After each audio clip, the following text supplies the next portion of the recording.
Hello दोस्तों, मैं अजीत चौहान एक बार फिर से स्वागत करता हूं आप लोग का अपने चैनल ज्ञान गुरु में। आज हम आपके लिए RRB group D GK GS का इंपॉर्टेंट क्वेश्चन लेके आ गए। ये पार्ट 3 है। पार्ट 1 और पार्ट 2 हमने पहले ही देख लिया। अगर आप लोगों ने नहीं देखा तो हमारे चैनल में जाके वॉच कर लीजिएगा। तो हम लोग बिल्कुल देर ना खाते हुए वीडियो को स्टार्ट करते हैं। आज का हमारा पहला क्वेश्चन है, सुल्तान इल्तुतमिश ने किसे अपना उत्तराधिकारी घोषित किया था? ए बलवान, बी रुकनुद्दीन फिरोज, सी रजिया सुल्तान, डी नसीरुद्दीन। तो आपका करेक्ट आंसर हो जाएगा सुल्तान इल्तुतमिश ने रजिया सुल्तान को अपना उत्तराधिकारी घोषित किया था। ऑप्शन सी आपका करेक्ट आंसर हो जाएगा यहाँ रजिया सुल्तान। क्वेश्चन नंबर दूसरा है, किस मुगल शासक के शासनकाल में ईस्ट इंडिया कंपनी को भारत में व्यापार की अनुमति मिली थी? ए बाबर, बी हुमायूं, सी अकबर, डी जहांगीर। तो आपका करेक्ट आंसर हो जाएगा जहांगीर के शासनकाल में ईस्ट इंडिया कंपनी को भारत में व्यापार की अनुमति मिली थी। ऑप्शन डी आपका करेक्ट आंसर हो जाएगा जहांगीर। क्वेश्चन नंबर 3 है, किसने अकबर के लिए आईने अकबरी और अकबरनामा लिखा था? ए अब्दुल फजल, बी तानसेन, सी बीरबल, डी रहीम। तो आपका करेक्ट आंसर हो जाएगा ये लिखने वाले थे अब्दुल फजल। ऑप्शन ए आपका करेक्ट आंसर हो जाएगा अब्दुल फजल। क्वेश्चन नंबर 4 है, किस युद्ध के बाद ब्रिटिश ने बंगाल पर अपना अधिकार स्थापित किया? ए बक्सर का युद्ध, बी पालसी का युद्ध, सी पानीपत का युद्ध, डी टालीकोटा का युद्ध। तो आपका करेक्ट आंसर हो जाएगा ये पालसी के युद्ध में ब्रिटिश ने बंगाल पर अपना अधिकार स्थापित किया था। ये हुआ था 1757 ईस्वी में पालसी का युद्ध। क्वेश्चन नंबर 5 है, परमानेंट स्टेटमेंट किस गवर्नर जनरल ने लागू किया था?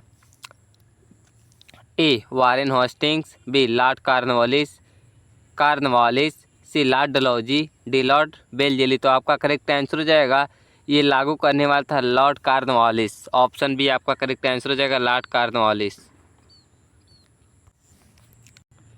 Question number 6, doctrine of lapse नीति किसने चलाई थी? A Lord Hastings, B Lord Wellesley, C Lord Dalhousie, D Lord Ripon. तो आपका करेक्ट आंसर हो जाएगा ये चलाने वाला था लॉर्ड डलहौजी। ऑप्शन सी आपका करेक्ट आंसर हो जाएगा लॉर्ड डलहौजी।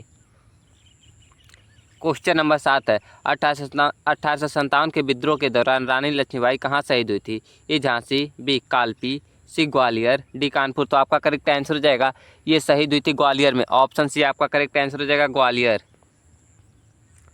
क्वेश्चन नंबर 8 है, किसने 1857 की क्रांति का पहला स्वतंत्रता संग्राम कहा? A Bal Gangadhar Tilak, B R C Majumdar, C B D Savarkar, D Jawaharlal Nehru. तो ये कहने वाले थे बी डी सवाकार यानी वीर बहादुर सवाकार। ऑप्शन सी आपका करेक्ट आंसर हो जाएगा यहाँ। क्वेश्चन नंबर 9 है, किस ब्रिटिश गवर्नर जनरल को भारत का निर्माता कहा जाता है? A Warren Hastings, B Lord Dalhousie, C Lord Curzon, D Lord Mountbatten. तो आपका करेक्ट आंसर हो जाएगा ये कहा जाता है लॉर्ड डलहौजी को। ऑप्शन बी आपका करेक्ट आंसर हो जाएगा लॉर्ड डलहौजी।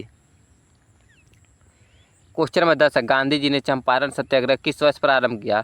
ए 1915, बी 1916, सी 1917, डी 1919। तो आपका करेक्ट आंसर हो जाएगा ये चंपारण सत्याग्रह का प्रारंभ 1917 में हुआ था। 1915 में गांधी जी दक्षिण अफ्रीका से भारत आए थे। 1919 में जलियांवाला बाग हत्याकांड हुआ था। तो आप लोग तीनों देख लीजिएगा, इसका करेक्ट आंसर हो जाएगा ऑप्शन सी 1917। क्वेश्चन नंबर 11 है, किस अधिवेशन में कांग्रेस ने पूर्ण स्वराज का प्रस्ताव पारित किया था? ए लाहौर अधिवेशन, बी कराची अधिवेशन, सी मद्रास अधिवेशन, डी नागपुर अधिवेशन। तो आपका करेक्ट आंसर हो जाएगा ये लाहौर अधिवेशन में पूर्ण स्वराज की मांग की गई थी। ऑप्शन ए आपका करेक्ट आंसर हो जाएगा लाहौर अधिवेशन। क्वेश्चन नंबर 12 है, भारत के पहले गवर्नर जनरल कौन थे स्वतंत्र भारत के? A Lord Mountbatten, B doctor Rajendra Prasad, C Rajagopalachari, D Jawaharlal Nehru. तो आपका करेक्ट आंसर हो जाएगा ये थे लॉर्ड माउंटबेटन। ऑप्शन ए आपका करेक्ट आंसर हो जाएगा Lord Mountbatten. Question number 13, Simon commission Bharat कब आया था? ए 1927, बी 1928, सी 1929, डी 1930। तो साइमन कमीशन भारत 1928 ईस्वी में आया था। ऑप्शन बी आपका करेक्ट आंसर हो जाएगा 1928 ईस्वी।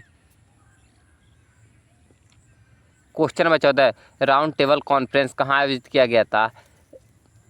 यानी गोलमेज सम्मेलन कहाँ आयोजित किया गया था? ए बर्मिंघम, बी लंदन, सी दिल्ली, डी पेरिस। तो आपका करेक्ट आंसर हो जाएगा ये लंदन में आयोजित किया गया था। ऑप्शन बी आपका करेक्ट आंसर हो जाएगा London. Question number 15, quit India movement का नारा किसने दिया था? ए नेहरू, बी गांधी जी, सी सुभाष चंद्र बोस, डी पटेल। तो आपका करेक्ट आंसर हो जाएगा ये क्विट इंडिया मूवमेंट का नारा महात्मा गांधी ने दिया था। ऑप्शन बी आपका करेक्ट आंसर हो जाएगा महात्मा गांधी। क्वेश्चन नंबर 16 है, दिल्ली दरबार का आयोजन किसने किया था? A Lord Curzon, B Lord Lytton, C Lord Ripon, D Lord Hardinge. तो आपका करेक्ट आंसर हो जाएगा ये दिल्ली दरबार का आयोजन करने वाला था लॉर्ड कार्जन। ऑप्शन ये आपका करेक्ट आंसर हो जाएगा Lord Curzon. Question number 17 Gandhi ji ने किस आंदोलन के दौरान करो या मरो का नारा दिया था? ए असहयोग आंदोलन, बी सविनय अवज्ञा आंदोलन, सी भारत छोड़ो आंदोलन, डी खिलाफत आंदोलन। तो आपका करेक्ट आंसर हो जाएगा ये भारत छोड़ो आंदोलन के दौरान दिया था। ये हुआ था 1942 ईस्वी में। तो आप लोग इसे भी देख लीजिएगा। Question number 18 cabinet mission Bharat कब आया था? ये 1942, बी 1945, सी 1946, डी 1947। तो आपका करेक्ट आंसर हो जाएगा कैबिनेट मिशन जो भारत आया था ये आया था 1946 ईस्वी में। ऑप्शन सी आपका करेक्ट आंसर हो जाएगा। क्वेश्चन नंबर 19 है किस वर्ष भारतीय संविधान लागू हुआ? ए 26 जनवरी 1949, बी 26 जनवरी 1950, सी 15 अगस्त 1947, डी 26 नवंबर 1949। तो आपका करेक्ट आंसर हो जाएगा भारत का संविधान लागू हुआ था 26 जनवरी 1950 को। ऑप्शन बी आपका करेक्ट आंसर हो जाएगा यहाँ। क्वेश्चन नंबर 20 है गांधी इरविन समझौता कब हुआ था? ए 1929, बी 1930, सी 1931, डी 1932। तो गांधी जी और इरविन समझौता जो हुआ था ये 1931 ईस्वी में हुआ था। ऑप्शन सी आपका करेक्ट आंसर हो जाएगा यहाँ। क्वेश्चन नंबर 21 है फॉरवर्ड ब्लॉक की स्थापना किसने की थी? ए भगत सिंह, बी सुभाष चंद्र बोस, सी नेहरू, डी पटेल। तो आपका करेक्ट आंसर हो जाएगा फॉरवर्ड ब्लॉक की स्थापना करने वाले थे सुभाष चंद्र बोस। ऑप्शन बी आपका करेक्ट आंसर हो जाएगा सुभाष चंद्र बोस। क्वेश्चन नंबर 22 है सुभाष चंद्र बोस ने आज़ाद हिंद रेडियो कहाँ से शुरू किया था? A Berlin, B Tokyo, C Singapore, D Rangoon. तो आपका करेक्ट आंसर हो जाएगा ये शुरू किया था बर्लिन से। ऑप्शन ए आपका करेक्ट आंसर हो जाएगा बर्लिन। क्वेश्चन नंबर 23 है किसने डिस्कवरी ऑफ इंडिया पुस्तक लिखी थी? ए गांधी जी, बी नेहरू, सी पटेल, डी सावरकर। तो आपका करेक्ट आंसर हो जाएगा ये लिखने वाले थे जवाहरलाल नेहरू। ऑप्शन बी आपका करेक्ट आंसर हो जाएगा यहाँ। क्वेश्चन नंबर 24 है चंपारण मूवमेंट का संबंध किस राज्य से है? ए बिहार, बी उत्तर प्रदेश, सी गुजरात, डी महाराष्ट्र। तो आपका करेक्ट आंसर हो जाएगा चंपारण मूवमेंट का जो संबंध है ये बिहार राज्य से है। ये 1917 में हुआ था। तो आप लोग अच्छे से इसे देख लीजिएगा। ये हुआ था 1917 ईस्वी में। क्वेश्चन नंबर 25 है किस शासक ने खिलजी वंश की स्थापना की थी? ए बलवान, बी अलाउद्दीन खिलजी, सी जलालुद्दीन फिरोज खिलजी, डी इल्तुतमिश। तो आपका करेक्ट आंसर हो जाएगा ये करने वाला था जलालुद्दीन फिरोज खिलजी। ऑप्शन सी आपका करेक्ट आंसर हो जाएगा जलालुद्दीन फिरोज खिलजी। क्वेश्चन नंबर 26 है औरंगजेब के शासन में मराठा शक्ति का नेतृत्व किसने किया था? ए संभाजी, बी शिवाजी, सी साहू जी, डी बाजीराव। तो आपका करेक्ट आंसर हो जाएगा ये करने वाले थे शिवाजी। ऑप्शन बी आपका करेक्ट आंसर हो जाएगा शिवाजी। क्वेश्चन नंबर 27 है नालंदा विश्वविद्यालय को किसने जलाया था? ए मोहम्मद बिन कासिम, बी बख्तियार खिलजी, सी इल्तुतमिश, डी बाबर। तो आपका करेक्ट आंसर हो जाएगा ये जलाने वाला था बख्तियार खिलजी। ऑप्शन बी आपका करेक्ट आंसर हो जाएगा बख्तियार खिलजी। क्वेश्चन नंबर 28 अशोक ने कलिंग युद्ध कब लड़ा था? ए 261 ईसा पूर्व, बी 321 ईसा पूर्व, सी 300 ईसा पूर्व, डी 185 ईसा पूर्व। तो आपका करेक्ट आंसर हो जाएगा अशोक ने कलिंग का युद्ध 261 ईसा पूर्व लड़ा था। ये विश्व का सबसे महान राजा था। ऑप्शन ए आपका करेक्ट आंसर हो जाएगा। क्वेश्चन नंबर 29 है महाजनपद काल की समय अवधि क्या है? ए 1500 से 1000 ईसा पूर्व, बी 600 से 400 ईसा पूर्व, सी 800 से 500 ईसा पूर्व, डी 400 से 200 ईसा पूर्व। तो आपका करेक्ट आंसर हो जाएगा ये महाजनपद काल का जो समय अवधि था 600 से 400 ईसा पूर्व था। ऑप्शन बी आपका करेक्ट आंसर हो जाएगा यहाँ।